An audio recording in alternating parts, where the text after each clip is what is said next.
Alam mo yung pakiramdam na paulit-ulit mong sinasabi sa sarili mo na, okay lang ako? Para bang automatic response na lang yan sa tuwing may magtatanong kung kumusta ka.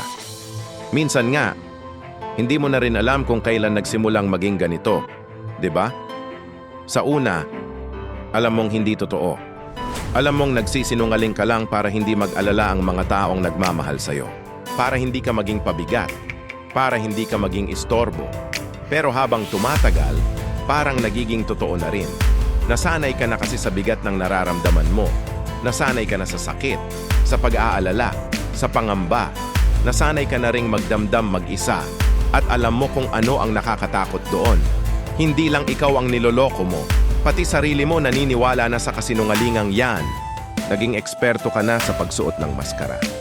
Sa pagpapanggap na everything's fine, kahit hindi naman talaga. Hanggang sa dumating yung punto na hindi mo na alam kung paano tatanggalin yung maskara.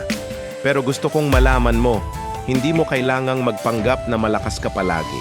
Hindi mo kailangang i-pressure ang sarili mo na maging okay sa lahat ng oras. Normal lang na may mga araw na mahina ka.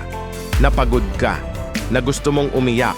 Karapatan mong aminin sa sarili mo at sa iba na hindi ka fine. Hindi ka masama o mahina dahil doon. Hindi ka pabigat kung hihingi ka ng tulong. Hindi ka istorbo kung magpapahinga ka. Tandaan mo, ang tunay na lakas ay nasa pag-amin ng kahinaan. Nasa paghingi ng tulong kapag kailangan. Nasa pagtanggap na okay lang hindi maging okay.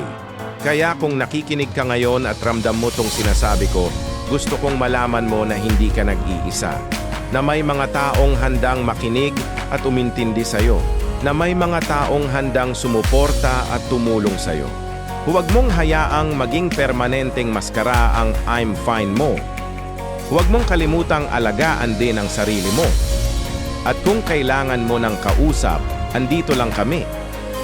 I-share mo sa comments kung relate ka sa topic na to.